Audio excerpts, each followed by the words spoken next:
Good morning, friends. Today I am going to discuss about one of the issues which is a very serious important issues, not really considered as a soft skill per se, but the thing is this is one of the skills which is highly essential for every individual, whether it's marketing or others, every individual. A very serious point that's called time management. See, the time management here is a commodity which is given to you. How do you really use it? How do you manage it? What is this time we are talking about? Let's consider the time every individual has at his or her disposal. 24 hours a day, counted in minutes, counted in seconds. We always think that it is a commodity which has to be used, fine, but consider this as a resource, okay? A resource which is a very scarce resource, because every day morning when you get up, then you find that yesterday's time is over and today's time you have been again given 24 hours. It's very interesting that every day you will be given 24 hours. Think in terms of money. Consider time is like money.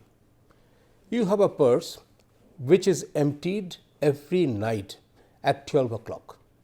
The next day starts, means the 12 o'clock, after 12 o'clock in the midnight, your purse is now full with 24 hours. That 24 hours which will automatically get exhausted whether you use it rightfully or use it or you waste it or you save it. But after 24 hours, the next day 12 o'clock, just before 12 o'clock, that particular purse will be emptied. Again the next day it will be filled up. Very interesting phenomena. We are dealing with time because all our works, all our endeavors, all our activities, all our success, failure, everything is guided by the use of time. There are certain interesting phenomena related to time. So, if I am saying that time is a scarce resource, I am also saying that time is considered as money, almost like money. It is equitably distributed. Very interesting thing is, all over the world, every human being or every human animal are given a time. That means there is no distinction where the time is being given to you. Time has been given to you as a gift of the nature. Okay? In fact, it's a daily gift of the nature. You will not be given more time, you will not be given less time than 24 hours a day. This you have to understand very, very seriously. It is also not class distinguished. That means the rich people will get more time and the poor people will get less time. No. There is also no punishment given during time allocation. That means you could not use the time, so you will not be given more time. It's just like money or allocation of fund. What happens is you are given a fund for a year, and then end of the year it is checked that how much fund you have used. If you have used it, fine, you will be given this more fund. If you have not used it, then you will not be given the fund next year. This is a very common scenario in our economic scenarios. The thing is, in terms of time, whether you use it properly or you waste it, the next day same amount of time will be given to you. This is a very, very interesting thing that's going to happen with your time. Okay? That means you are not being punished for not using time properly. The punishment will come in some other form later. Okay. Time is a fixed quantity, 24 hours a day. Quite often you must have seen in the ads, people are saying that we are open 7 into 24. That means they are saying 7 days, 24 hours. That means they are saying 7 into 24 is the amount of time they are available. Okay.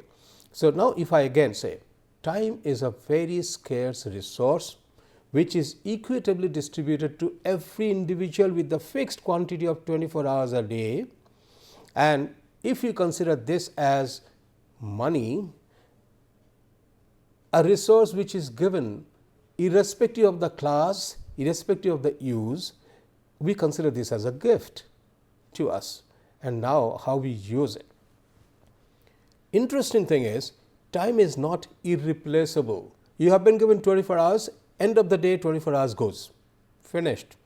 You cannot be replaced with it, you will be given a fresh 24 hours. Okay? And it cannot be, time use cannot be reversible, it is irreversible. You could not use your 24 hours, so you are asking for some 12 more hours out of that yesterday's day. No, it is not. So it does not replenish. It does not replenish in this form, but of course, if it is given a fresh 24 hours the next day. So it is basically the idea of time investment and return that you have to understand. Okay? Here, first you should know that what's the value of this time.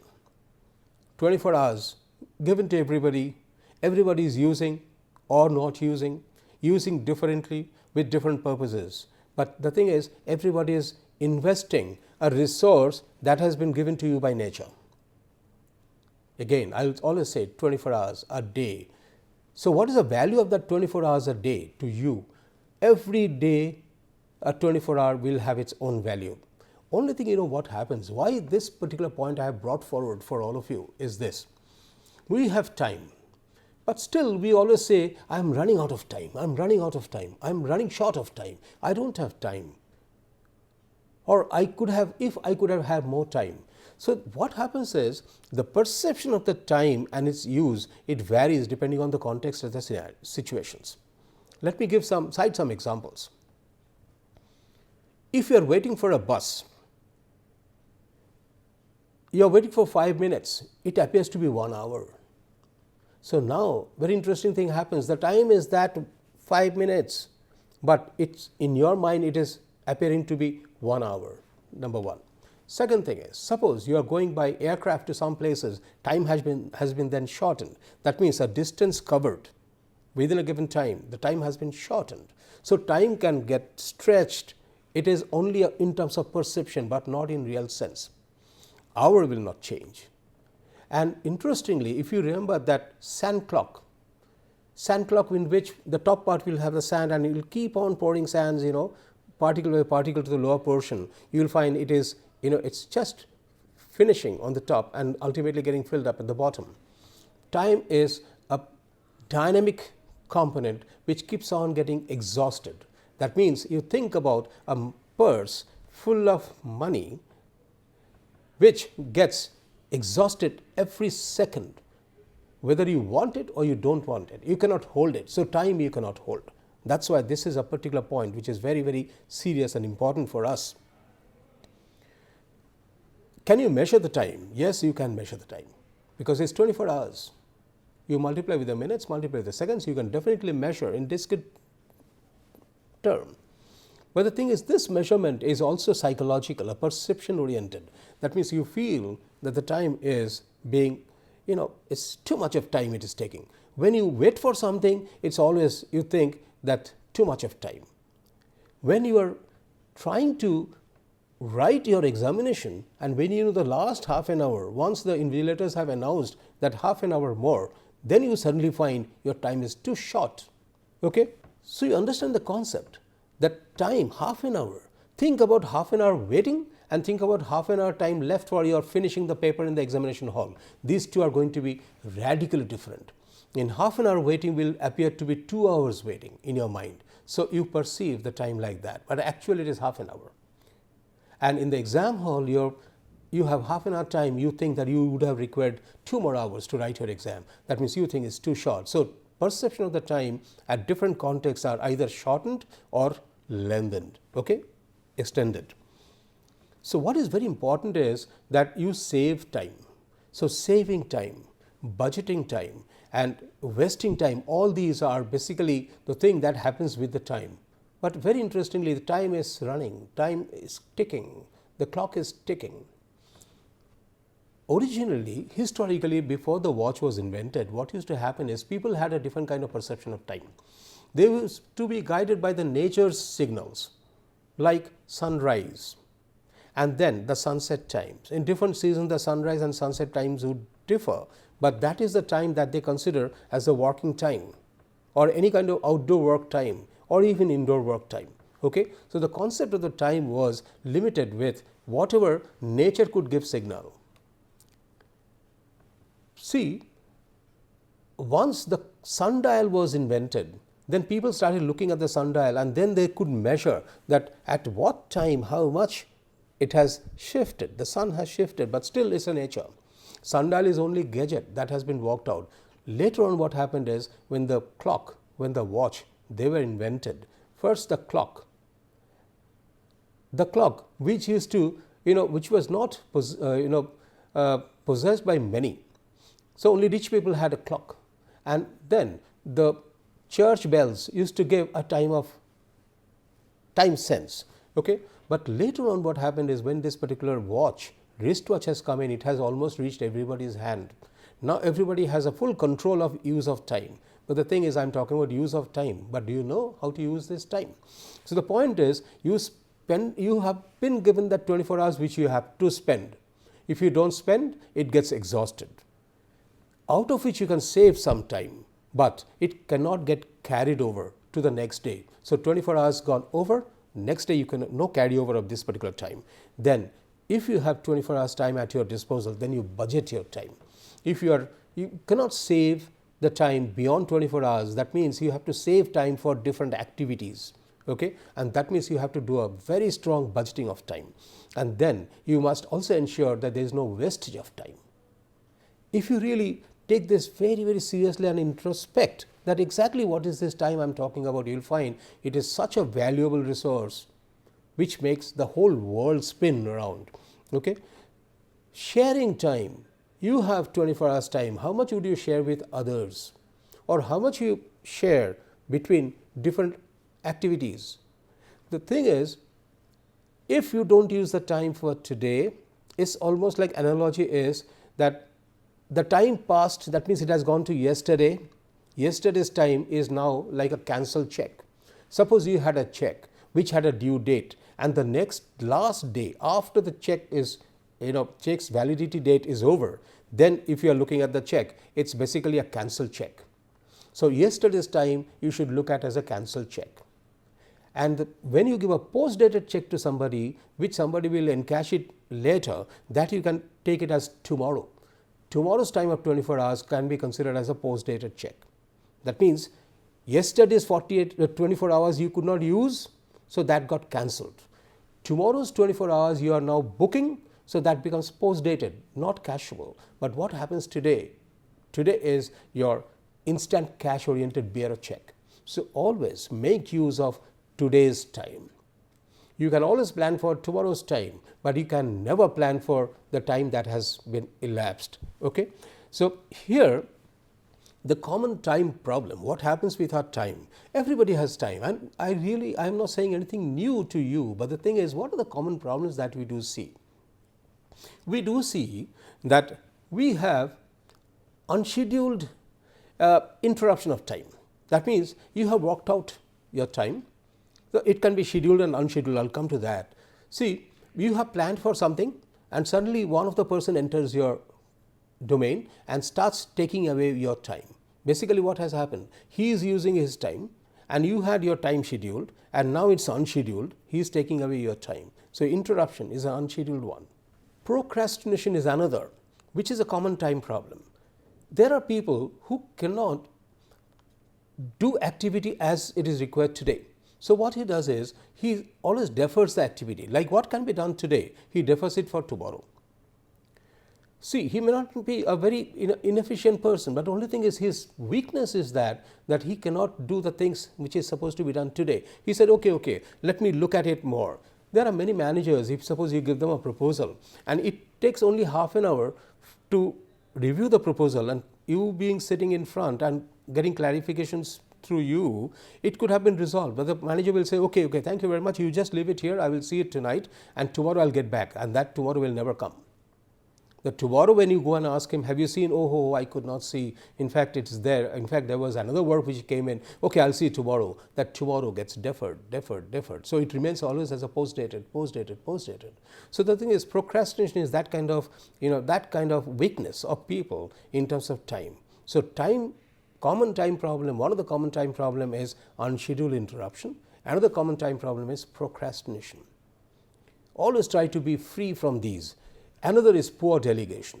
See, the thing is, if you think that you can do everything together yourself, it makes no sense, because if your work pressure is increasing, there are too many things to be done and there are too many experts who are supposed to do. And then in such cases, the poor delegation is one of the common time problem. That means you always say that I had to do so much today. End of the day, when you are closing your office, you say I had to do so much today. You won't believe it, that person was not doing any work, my other assistants are not doing any work. And what basically you are saying? You are saying that other persons were not given the opportunity to work. But you don't realize, the people who are very fussy about the quality, who are very fussy about the correctness or precisions, they suffer from this delegation work. It may so happen the person whom we are delegating this particular work may not be up to your quality or may not be able to deliver up to your satisfaction, but still you have to delegate. If you don't delegate, then the entire load is coming on to you. More the load it comes on to you, then you are stressed. And if you are stressed more and more every day, then at some point of time you will have a coronary heart attack or you will have some kind of health problems. The point is, this is a very common time problem. You have to trust others. If you don't trust others, at least make them trained in such a manner that they will be able to do the way you expect it. Okay, but delegation is very, very important.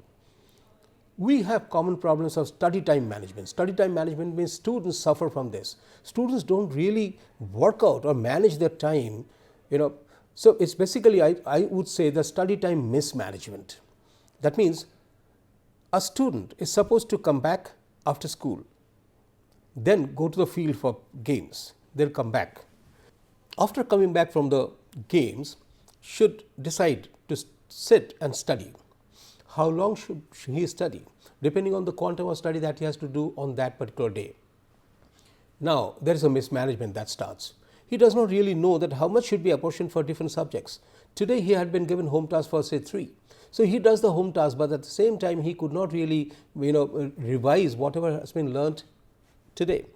And tomorrow it now piles up. So what happens is there is a study time mismanagement. That's a very common time problem. Another is the work time mismanagement. Most of us are suffering from this work time mismanagement. I rarely have found out a person who does everything absolutely timely, because it becomes stressful as well. So it is a very serious situation, peculiar situation in which we have to work out with time. So work time, you have a work schedule, let's say 9 to 5. Within that 9 to 5 you have 1 hour or half an hour lunch break. So now 9 to 5, that particular hours minus that 1 hour is your work time. Have you really scheduled the work in such a manner that every minute or every hour has been rightfully used? Most often it is found mismanaged. Meeting time mismanagement is a very, very common problem in time. I have rarely found a meeting which starts exactly on the dot as scheduled and finishes on the dot as scheduled. This is a very strong common problem in time mismanagement in terms of meeting time. I will talk a little more on this later. Workshop time mismanagement. Many of the workshops which has a very strong schedule given in the morning, that okay, these are the schedules from this hour, this minute to this minute is the first session, then the next session, then the next session. Most commonly you will find by the end of the day the sessions are always delayed. Okay, so these are very common problems. If you want to have a proper perspective of the time management, then my first point is that scheduled time has to be worked out. You have to make a time schedule for anything. It is not possible maybe that you stick to the schedule every time, may not be, but the thing is the schedule also should have that cushioning. Okay, so there are time management perspective wise, it's a scheduled time, it's an unscheduled time, it's a time discipline. These are very, very important, and knowing value of your own time is important. My suggestion here is that you must protect your own time. See, let's look at it. Scheduled time you have. You have worked out that today, once I reach my office, at 9 o'clock my office starts, first 1 hour I will do these jobs. You have scheduled it. Okay? After that, the next 2 hours I will do these jobs. If suppose you find that the next 2 hours, first 1 hour nobody interrupted, so you are doing good work. The next 2 hours within which somebody entered without any appointment, then it is your responsibility to protect your time, because you have scheduled that 2 hours for certain works. You have scheduled based on what? The time required for completing that particular work. Now, if you have started a work and did not complete, then you can always take it as a carryover of that particular work to the next day or maybe in the afternoon. Okay? But the time is the same. That 2 hours you have allocated for this particular work. Tomorrow, if you are carrying over this particular work and taking half an hour extra, that means you plan for 2 hours, but basically you are spending 2.5 hours. So, time now required is more. In the whole system, what happens is you have scheduled your time, and you should be very selfish about scheduling your time and very selfish about protecting your time, and see to it that nobody disturbs your time schedule. So, give no opportunity to anybody else. So, I always say protect your own time, and for which you must learn to say no. If suppose you are working, let us give an example. You as a student, you are studying, and then you find one of your friend calls and says, how about let us go for a movie. You have scheduled your time for that particular study. You don't want to annoy your friend, and you say, okay, let us go. You just hesitate twice, and then you say, okay, fine, let us go, I will do the study later. But have you understood one thing? The 3 hour study which you have scheduled, now that 3 hour got deferred, and that today's 24 hours, out of that 24 hours, that 3 hours is now wasted, which was not planned for your movie trip, and now you are going to the movie. That means it is now unscheduled, but your study was your scheduled one. In such cases, I will always say protect your own time and learn to say no. There lies the soft skill. How to protect your own time without annoying the person who is offering for your company or requesting for your company and offering for one particular kind of unscheduled activities. Learn to say no. See, you don't have to be stern, you don't have to be impolite, you don't have to be rough, you don't have to be tough to say, no, I won't go. No, there lies the soft skill. You can very politely, convincingly tell the other person that I would have really enjoyed going with you for the movie, but unfortunately I have a task to do, this particular 2 hours or 3 hours which I have allocated for this particular work, and I would like to use that. Some other time we will work out a mutually convenient time for going to the movie. So, you defer that 3 hours movie trip to some other day, which maybe in future you will never go. But the thing is, this 3 hours is not wasted. This is very, very important. At the same time, when I am saying that you say no because you protect your own time, at the same time I would also suggest you save others' time. How? Consider the other person in your position. He has also scheduled his time, and you suddenly go into his chamber and then start interacting with him. It is very unscheduled. So, the most favored soft skill is you take an appointment. See, it is very easy said, not very easy done, but however I will say it can become your part of life if you start at least giving some value to it. For your friend, you just make a call, make a request, and the friend complies with it, fine, unscheduled, you are going for some other activity, but you must definitely know for that particular time for which you are requesting, you have scheduled your time for the activity for which you are requesting, but he did not schedule it earlier. If it happens something like this, that when you are in the playfield and then you decide day after tomorrow in that evening 3 hours we will spend in the movie, that means it is scheduled by both of you. If it is mutually scheduled, no harm, but the thing is, if it is not mutually scheduled, there is a danger. Okay? Now, I would always say that perceive the total time. Perceive the total time in which sense? Perceive the total time of the entire day, the 24 hours, of which I will give you a structure in which you will see that quite often we use the time for different activities. It is a very good practice that if you schedule your time, use your time, even if you waste your time or you save for something else, but end of the day you take account of how did you really spend your time. It is again going back, you have been endowed with 24 hours fixed sum of time, and you have allocated for different functions, and now you retrospect, you reflect on that, you review it and check that how did you really use your time. Very interesting. Now, here the situation is that once you do this, you will find that you will make a habit. Initially, you will have a little bit of uneasiness. You will find that once you start reviewing it, then you will find that you have wasted your time. I am more insistingly saying this to my student friends. When I'll rather talk about your total time plan in your life, then I'll give you some clue. But every day you have to go to school, you have to come back, you have to then go to the field, play and come back and study. Your time is limited. After some time you have to go to sleep. And if you don't use your time very, very judiciously, then what happens is there would be a good amount of time wastage. You can reflect. You just take the review of the entire day's time. How did you, from which time to which time, what kind of activity did you do? Then you will find that you have wasted your lot of times. And most of us, we waste our time to a great extent, and that we realize afterwards in future. When we are wasting, we don't realize it, but once you have wasted and then review and reflect, then we understand. It's just like 5 of us are given 5,000 rupees in our purse individually, and 7 days after we are checked that how did you use our 5,000 rupees. We might find that 5 persons have used differently.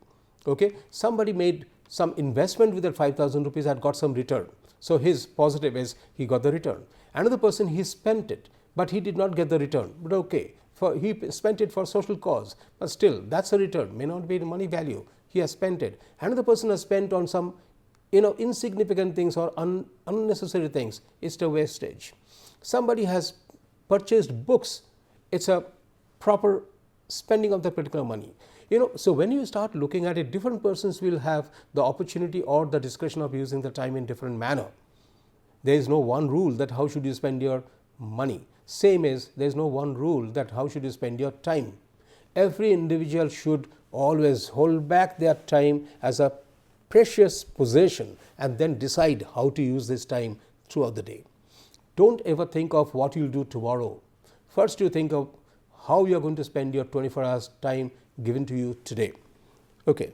Then comes the time planning, the personal sense of time, in which what you have to do is you have to do a time planning. And then you have to do a time budgeting. See, the planning is how you are going to use the time. The budgeting is how much time for what activity. That's budgeting. Planning is how you are distributing the time. Okay? And then you must keep a time log. See, it's very, initially when you are listening to me, you may think that it is very difficult. It's very, it's not really realistic. I'll tell you, it's very realistic.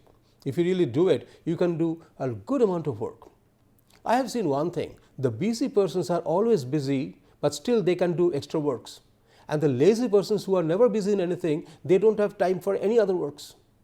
I found, you will also find this, the lazy person is sitting and he said, I don't have time.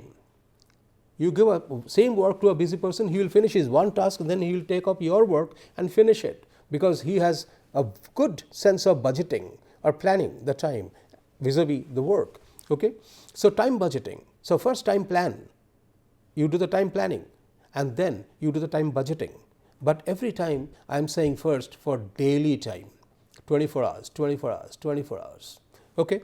And then when you are keeping a time log, you keep the time log for your 24 hours, daily time log. Now let me extend this a little further. Whenever you are thinking about the time, you think in terms of long-term goals. What is the long-term goal? How long term can you really foresee? It's very important to see that how long you can stretch. One suggestion is you plan for the time up to the extent you can visualize it.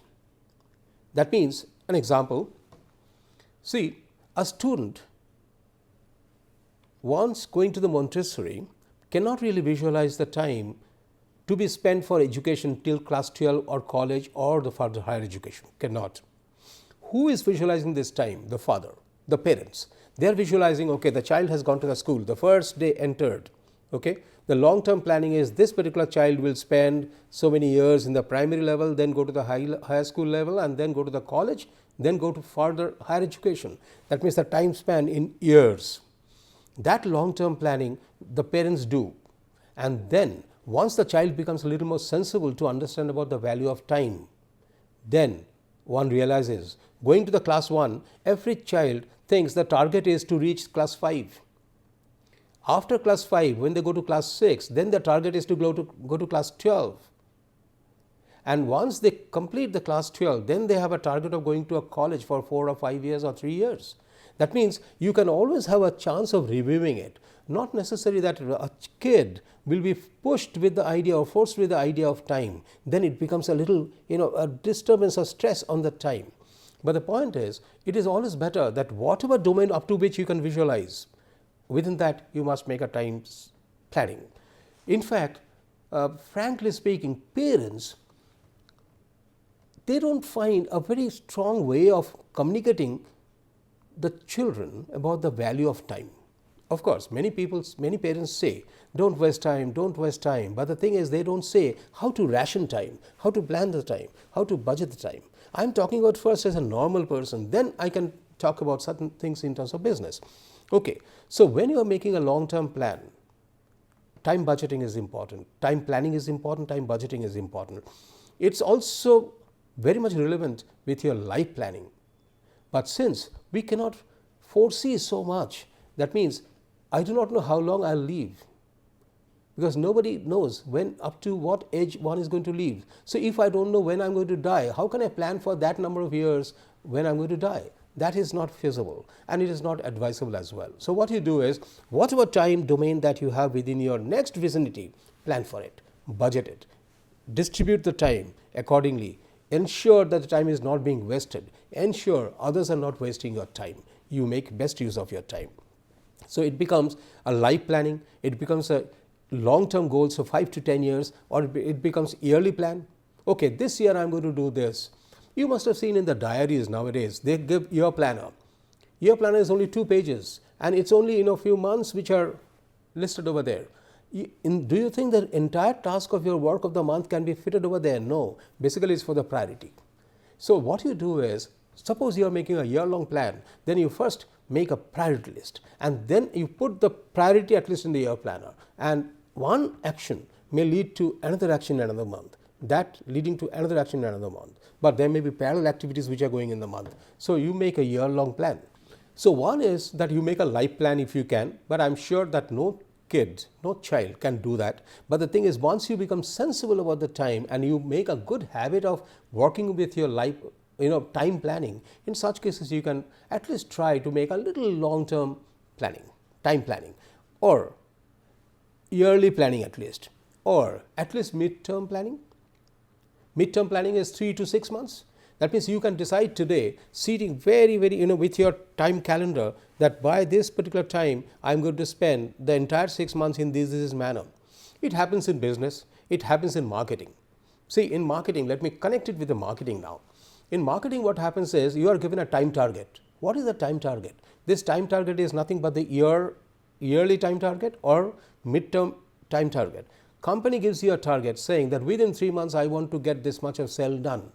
That means company sets your time clock now. Once they set this time clock, then within that particular period you have to get at least reach that much of target. Okay, if you reach more than that, you get incentives. If you don't reach even that, then you get disincentives. That means you have some kind of punishments or demotions or whatever. And then daily plan. So my suggestion is you start with a daily plan first. Okay, you first plan for the day, today, work it out. For the entire months, every day you work it out.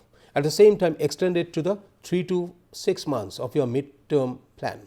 And if you can, plan it further. So it is something like that you decide to go for a vacation, and it is now month of April. You decided to go for vacation in the month of December. That means you are now making a plan for December. You want to now go for vacation. During that time, you have to stay somewhere. That means you have to make your travel plan, you have to make your accommodation plan, you have to arrange for fund. 3 things. Now, when are you going to do it? You have to make a plan for that too. Up to which month you must be arranging your fund so that you can pay for your booking for the accommodations or for tickets. The thing is, the planning has to be done before. So whenever you take at least one priority action, there will be many other related actions or activities which will come, and that will come before. That means you have to plan it accordingly. So your daily plan, your midterm plan, your yearly plan, and your long-term plan and your life planning. These are all different important things of time sharing, how we are going to share the time. Okay.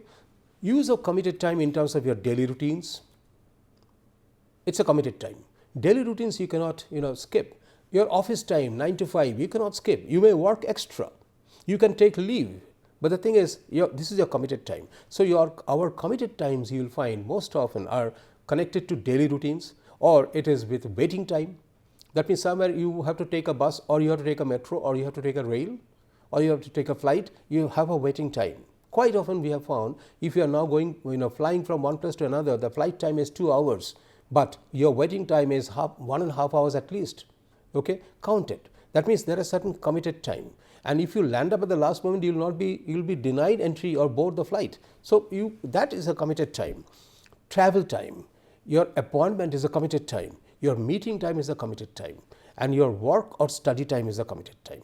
Okay, your production time is a committed time, and your delivery schedule is a committed time. So time, when you are looking at it, it has different kind of picture to us. Something which I am wasting, something which I am saving, something which I am using, but they have some commitments associated with it. If you fail in any of these, then in that case your success of use of that particular time is not going to work. Something like missing a flight, missing a train, getting stuck in the roads. Okay, then comes a little bit of I would like to say something about time sharing. Individual time sharing, there are two ways of time sharing. One is individual, which you are the boss, you control your own time, and there are some group time sharing. If you are working in a company, there is a group time sharing. If you are studying in a school along with others, is a group time sharing. So during your individual time sharing, let me say something about, let's say there is something, activities like sleeping, washing and bathing in the morning or in the midday, food at different time, breakfast, lunch, snacks in the afternoon and the dinner. So food will take some time, relaxation will take some time, your meditation may take some time, and your exercise or workout will take some time, your study will take some time. So there are different kind. If I try to just see usual, very common, common allocation of time for sleeping, the most healthy sleeping is if you sleep for 8 hours. But if somebody is sleeping for 6 hours, that means he is allocating that extra 2 hours to some other activity, and that means it may result into some kind of poor health later. So if you can ration your time in such a manner that you get a good sleep for 8 hours, then you have to also be very careful about the time used during the other time. That means 16 more hours, which you have to use very, very categorically distributed over other activities, not allowing anybody else to get your time wasted. Okay. So for washing, bathing, say approximately 1 hour in a day. For food, approximately 3 hours if you want to have a food in a proper manner. Okay. Relaxation 1 hour, and then meditation is 1 hour if you could. All right. Exercise 1 hour. When I am saying exercise 1 hour, you really don't do workout for 1 hour. It will be too exhausted. But the thing is, going to a exercise place, going to a gym and then waiting there for your turn and then doing the exercise and again coming back after wash and all that, totally 1 hour. For study, about 5 hours. When it comes to group sharing, time sharing in groups, then travel to work is 1. That means about 4 hours it goes in travel. I am talking about the suburban travels, about 4 hours it simply goes. So out of your 24 hours every day, 4 hours goes in travel. Now here the point is, how do you really make use of this particular time? Travel time you cannot negate, but you can definitely make that 4 hours time useful by doing something else. You can read a book. See, you don't have to allocate your extra time for reading a book, reading a novel. Carry a novel, sit in the train, 2 hours time that you have now, you just read the novel, finish it. Your time now, you are overlapping the time. That's the best way of using your time. Okay. In schools or colleges, say about 1 hour in a group, that means you are together. It's not attending classes. Attending classes is about 5 hours, but studying together.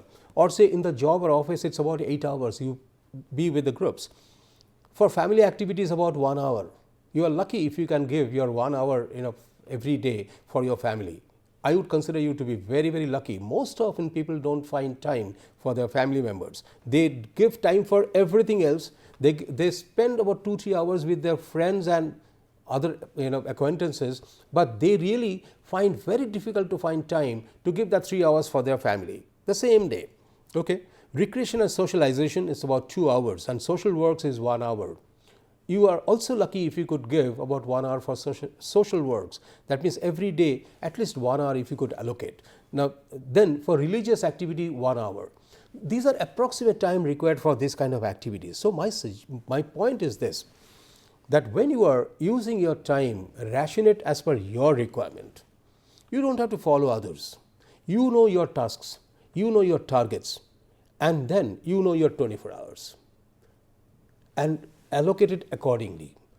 I don't suggest, neither I appreciate that if suppose you are having a very little time for sleeping, say 4 hours, because you say I have 24 hours, I have to do so much of study, I have to do so much of work, then I'll go to sleep at 1 o'clock in the night and then again I'll get up at 6 o'clock. No, this is not the right or healthy approach. So you use your time, but I would also say that you keep a time log. In the time log, what you do is you keep a time log in which, say, committees, some time allocated for committees, some time for interviews, some time for discussions, some time for education like training or workshops, some for workout, some for telephone conversation, some for dictating some notes, some for writing down some notes, some for reading, and some for inspection, and some for traveling and other activities. But one thing I would always suggest, that you always reserve some time for thinking. Out of that 24 hours, allocate some time for thinking and be selfish, 100% selfish on that, because what is the thinking time that you are going to use for? You are basically, during that particular time, you are introspecting, you are reviewing, you are reflecting on how did you use your time, this is one, and how do you plan for your future. So you always reserve that time for thinking. You can forego some of the activities because you have no time or you have dearth of time. But the thing is, must reserve every day at least 1 hour for yourself, uninterrupted thinking. If I am saying uninterrupted, if you are married, your wife, your children should not be able to intrude in that particular space. This is what I say as personal space in terms of time. Give the same 1 hour time to your wife. Give the same 1 hour time to your child. Don't interfere in that particular 1 hour. Every individual, irrespective of their age and sex, they have their own thinking time requirement. Give them that particular time. Okay.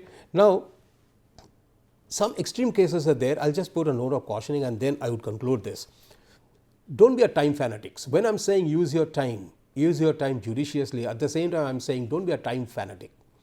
See, time fanatic people never gets friends, never relaxes. Time fanatic means I have to do this work, I have to do this work. I've seen many such people who are always jumping and moving around and doing some works or the other.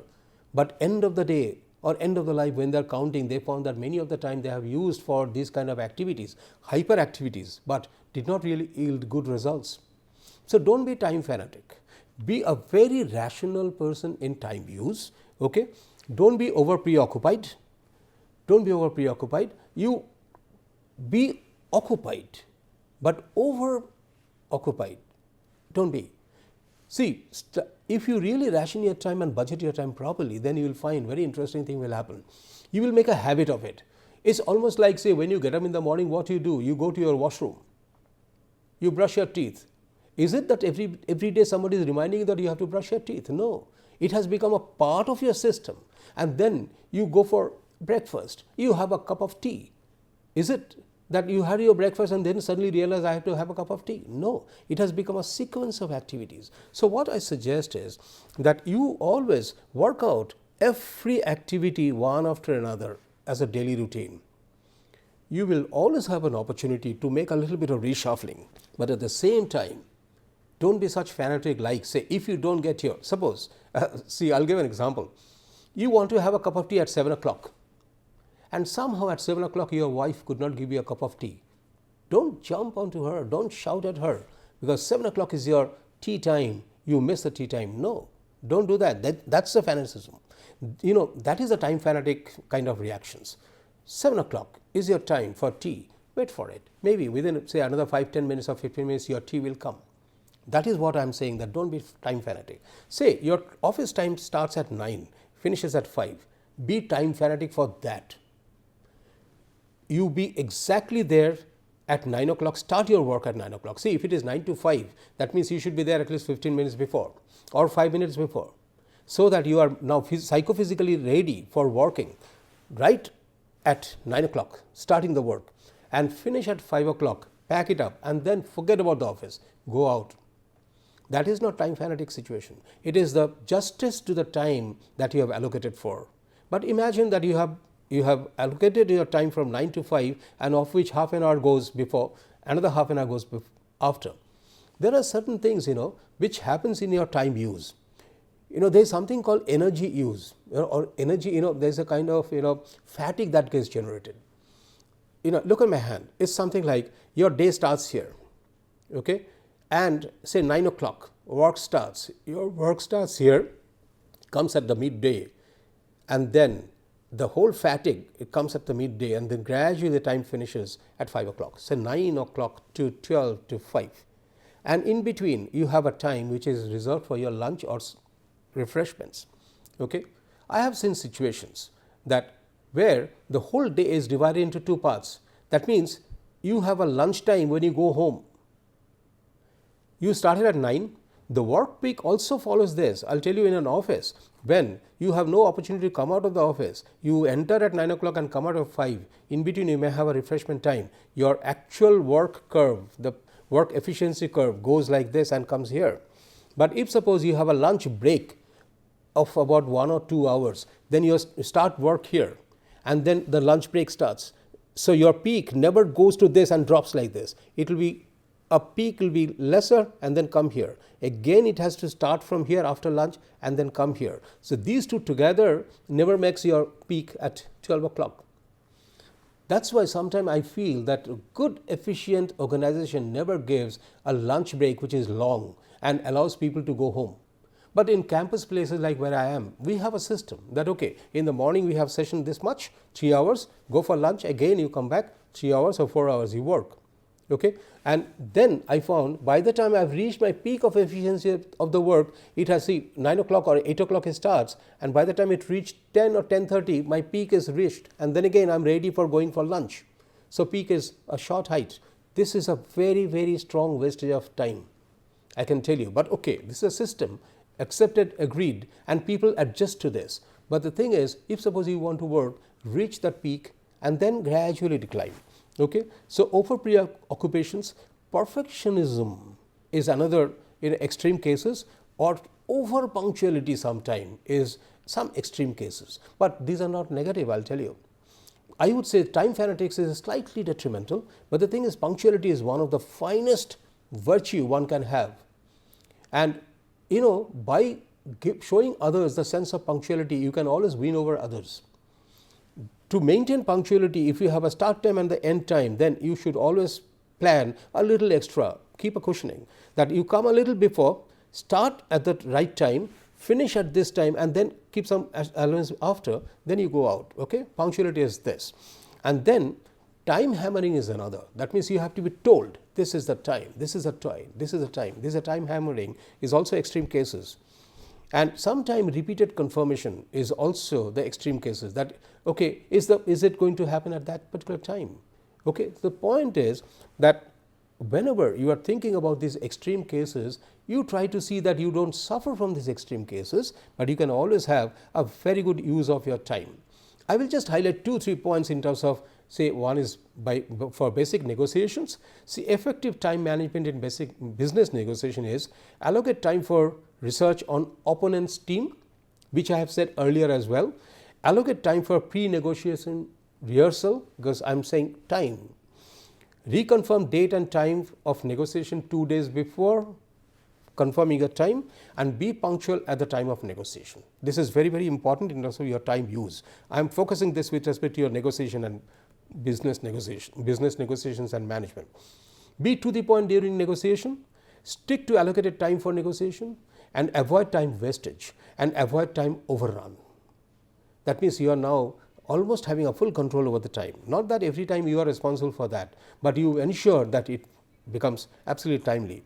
And forward minutes of meeting timely as promised. And for marketing, there are certain effective time management clue I'll give you. Reserve time for research on customer database and then allocate time for connecting, calling an appointment. These are very ration time of company.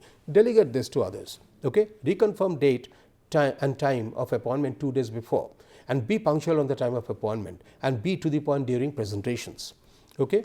Don't take more than 30 minutes unless permitted during presentation. More than 30 minutes is wastage of time. Okay? Leave immediately after the meeting. Don't waste your time after the meeting is over. That means now you are saving your time for other activities.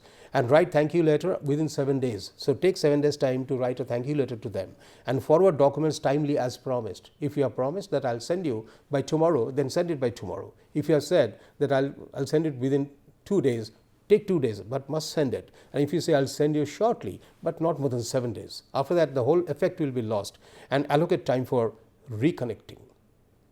This is how the whole time is going to be used. In fact, the time management, it has a long, many other connotations which I wanted to speak about, but with the brevity of time within which I have tried to say, I'll just summarize. Always consider the time is yours. Nature has given you that time for your own use. Don't allow anybody else to waste your time. That's the first thing you follow. And one is not wasting your time, but are you yourself wasting your time? Ration it, budget it properly, distribute it, and allocate it properly. If you do it, I can tell you, with a absolutely proper time management and time budgeting, you can always be a very, very successful person in your life. And every successful person have used their time very, very efficiently, but it's also tough. Okay friends, that concludes our entire course here, and please go through the entire course again, over and over again, and you have been already answering to or responding to the assignments, and I'm sure that you have enjoyed the course.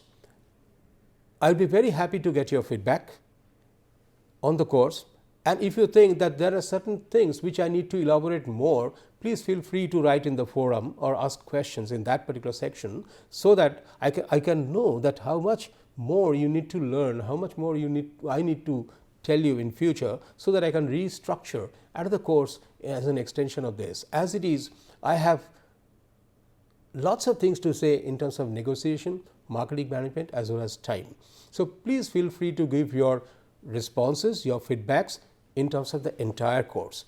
Thank you very much for giving your time, and I hope you have enjoyed it. Feel free to communicate. Thank you very much.